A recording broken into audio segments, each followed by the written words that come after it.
minha carreira foi uma carreira recheada de títulos, de glórias e tudo mais. E fui chegando aqui no Cruzeiro em 64. O Cruzeiro havia 14 anos que ele ganhava o título na categoria de base. Nós fomos campeões e foi assim uma carreira meteórica. Porque em 64 campeão juvenil, foi um título também importantíssimo, porque ali foi um começo de tudo, de toda a transformação do Cruzeiro. Então foi os 14 anos que eu vesti a camisa do Cruzeiro, foi realmente uma coisa espetacular na minha vida.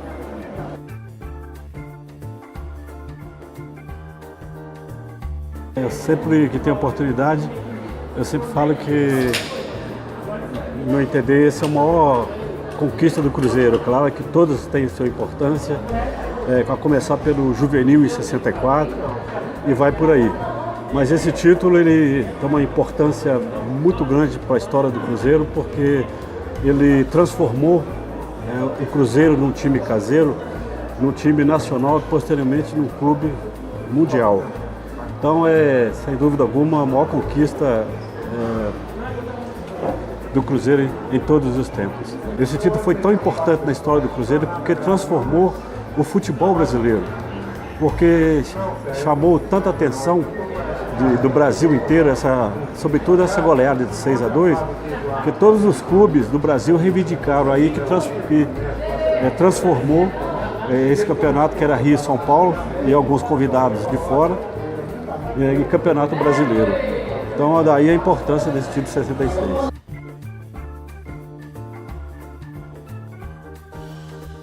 Na verdade, o Cruzeiro, o sucesso maior é porque o Cruzeiro era uma verdadeira família. Jogadores, a maioria jovens, né?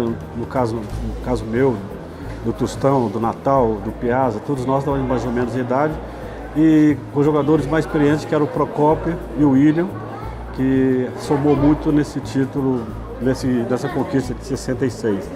Então, o grande segredo do Cruzeiro foi isso, era a sua harmonia, onde não havia competição, onde havia muita amizade, muita consideração.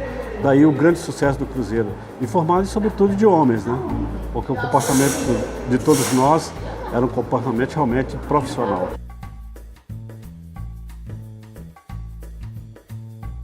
Se me pergunta como é que surgiu esse apelido, né? Príncipe do futebol. E aí foi um dos maiores ídolos que eu tive na minha vida, que foi o Pelé.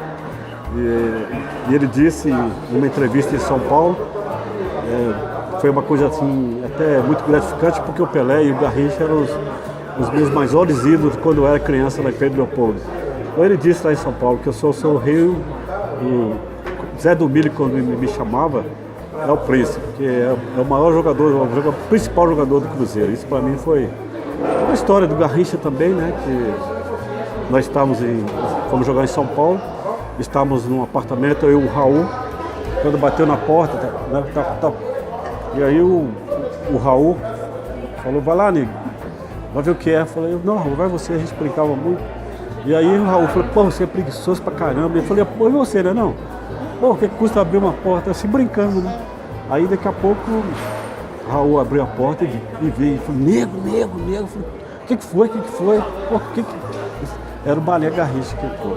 Eu só não senti uma coisa assim, fácil, sei lá, alguma coisa, porque eu estava deitado e foi assim uma das maiores emoções que o futebol me proporcionou.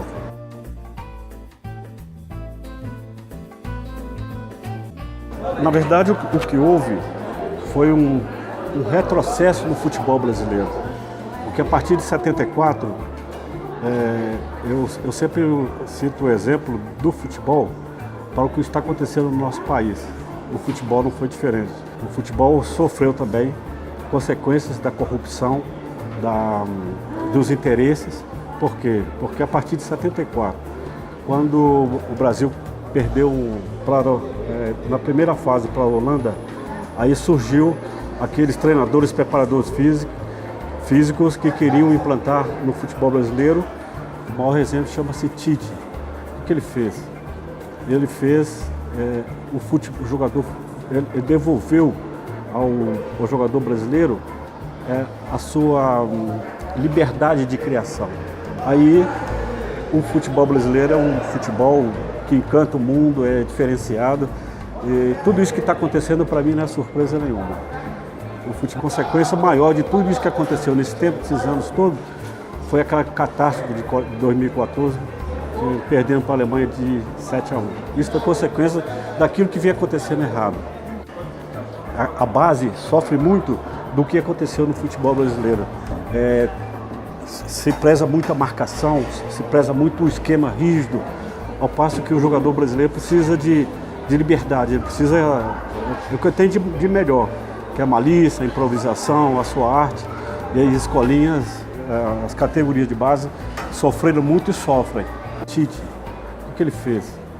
Ele fez o jogador, ele devolveu ao jogador brasileiro a sua liberdade de criação. Aí o futebol brasileiro é um futebol que encanta o mundo, é diferenciado. E tudo isso que está acontecendo para mim não é surpresa nenhuma. O futebol brasileiro voltar a ser respeitado de novo.